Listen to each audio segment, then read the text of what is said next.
Jamie McBrien, CEO and founder of optiBPO. Welcome to the show. Yeah, hi Wayne, thank you for having me again. It's always a pleasure. Jamie, today let's focus on partnering with high-performing business process outsourcers in the Philippines. What is it that you have to do to create your success? Yeah, Wayne, we've talked about it before, but a really important part of creating offshore success is getting things in order onshore. I think it's difficult to do that without the right guidance and advice and support onshore to be successful. It's important to work with an organisation that you feel comfortable with, who understands your business, understands where the opportunity is, and works with you. Otherwise, you're kind of shooting blind. You run your own business day in, day out. You don't want to be learning how to offshore on the go. It's already a proposition that some people see as risky. And so you need to make sure that you have the right level of support onshore to help lead you through some of those key steps. Now, what are the choices, Jamie? I know it's what you do in supporting companies onshore, but what are the other choices? If someone doesn't have you helping them, what do they do? Yeah, well, look, a lot of the time it's working it out for themselves. Look, as I've said before in previous discussions with you, Wayne, anyone can call themselves an offshorer. Anyone can find resources. There's an evolution, though. A lot of people of our clients might start with a freelance type person, but realise that that's not scalable. They might evolve from there to get a single dedicated resource. But really to start thinking about those other key strategies of how do we change our business fundamentally, how do we build a baseline for sustainable growth, and how do we enhance our services? They're pretty difficult things to work through if you haven't worked through them before. And it's better not to pay to learn. It's going to cost you a lot of money. You'll make mistakes. But if you get that advice right, you get that plan in place, it's going to get you to a better spot quicker. Jamie, what are the offshore support structures that people can expect if they're going to be successful with a high-performing BPO? Yeah, look, there's a whole lot of expectations. Again, it's not about set and forget. You put a person in an offshore location, you expect them to work, and nothing comes back to you. You should be expecting a range of operational reporting on a weekly basis, on a monthly basis. Just because you might be a small to medium business, or even a medium to large business, and you think you're working maybe with a smaller offshore, it doesn't mean that you shouldn't have expectations that the big offshorers provide. If you look at the large guys, the big end of town, the Accentures or what have you, they'll provide a range of service level reporting on what they're doing, how they're supporting you, and how they're building out your team. There's no reason why those things that happen at the big end of town shouldn't translate into other parts of the offshoring marketplace. I know a lot of people just forget them, but being kept informed weekly on what's happening with your team in terms of who are we hiring, who's turned up for work, where's the time and attendance, all of those operational activities, what are we buying for the team, are critical. On top of that layer, we need a more periodic, maybe monthly report where we're going out and engaging with our team to understand how they're feeling, are they having a good time, how long have they been engaged for, are there any other questions around salary or other actions that we need to think about? And taking that next level up and looking at some of those service levels and performance pieces. Without that, you're flying a bit blind. And that should be a baseline minimum expectation for whoever you work with. Jamie, is it the case that some people who have overseas teams think they can pay them less attention than what they pay to their onshore teams? Yeah, we've found a few organisations that we know of that haven't been successful because they haven't had the right onshore lead. It does require a level of management that is different to managing a local team. Nothing to do with the Philippines. It's got nothing to do with culture. It has a fair bit to do with the fact that given they are a remote team, you're going to have to be a little bit more proactive engaging with them.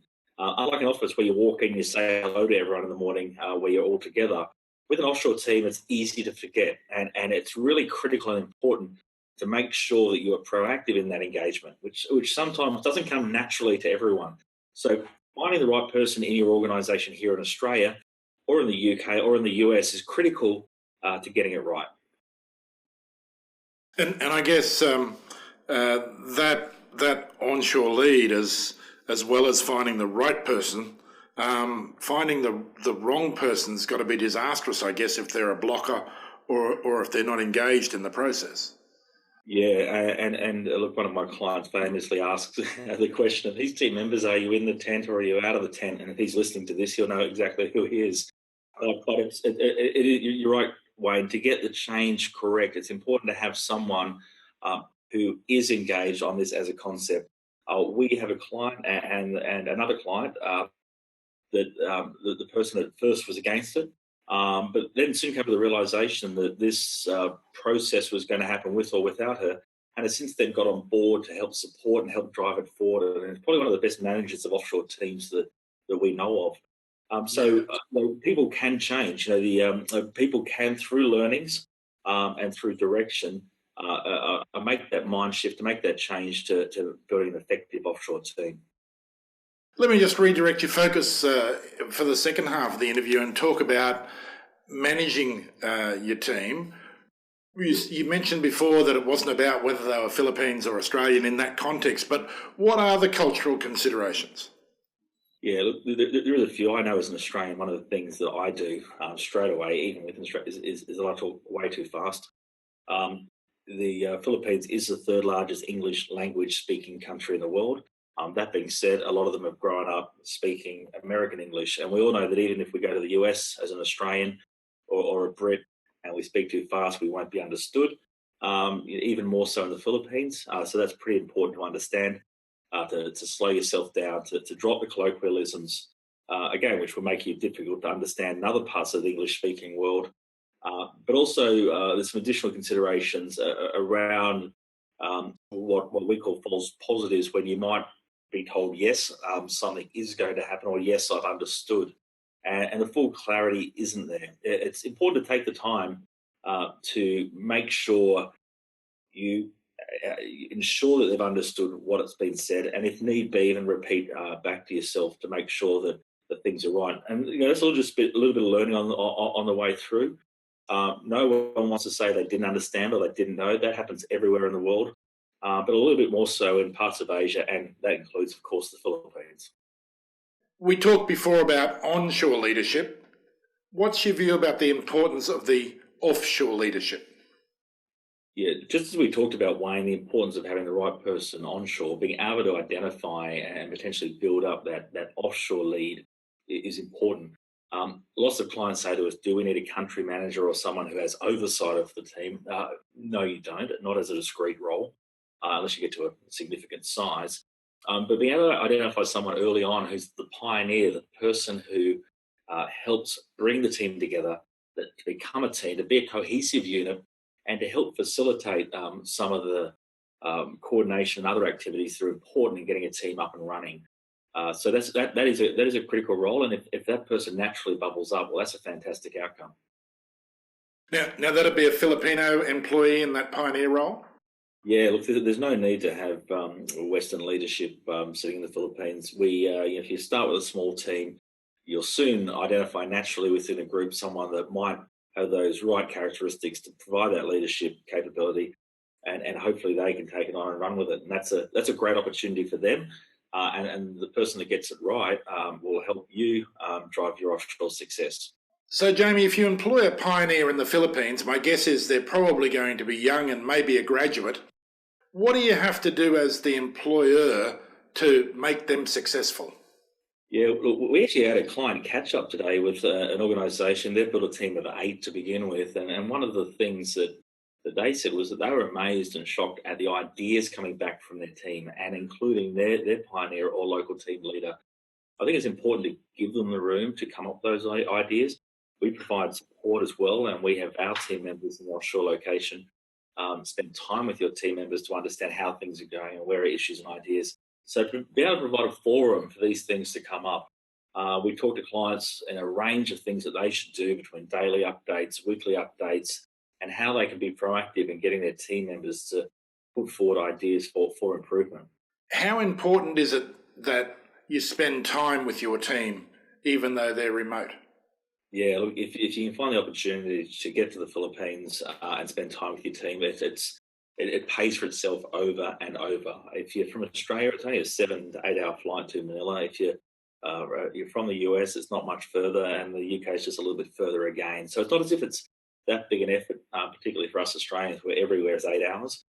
It's not that big an effort to get up there. The cost isn't high. And to spend time with your team one on one, to get to know them as people, as individuals, as a team, I think is important. And you'll see them improve in leaps and bounds by spending time with them. Clients that don't spend time with them is always a bit of a concern because really that's it's highly critical time and extremely valuable. Jamie, does that spending time extend to being able to spend time while you're still in Australia? Can you engage other ways with your team in the Philippines? Yeah, look, as I said earlier, Wayne, being proactive in your engagement is critical. Including your team in everything that you can is important. We with technology now, with the likes of Zoom video conferencing, which is fantastic, works really well, doesn't have the glitches of previous technology. You're able to spend a lot more time with them. We sit at our desk with large monitors, 33-inch monitors, and noise cancelling headphones, which means at any point in time we can have direct conversations with our team, ask them how things are going, where do they need help, as well as that, including them in team meetings. Just because they're not in your location or in your office, including them in those team meetings is fantastic, and there's a lot of ways to do that. But making sure you get daily updates. One of the things we ask our team members that work directly for us to do is to provide us with a daily update on the key activities, what they're doing, and any risks, issues, or constraints. And the idea of that is not to be a burden on them, but it's to remind us of what they're working on, where they're at, if there's any blockers, and how we can help them out to be successful. Because it is easy as we get on with our own lives and our own roles to not forget, but to have a bit of a lapse, to realise that we've got these team members sitting there that will perform better if we engage more with them. Jamie, it seems to me that partnering with a high-performing BPO works for just about any size business in Australia. Has it been your experience that it works across the board?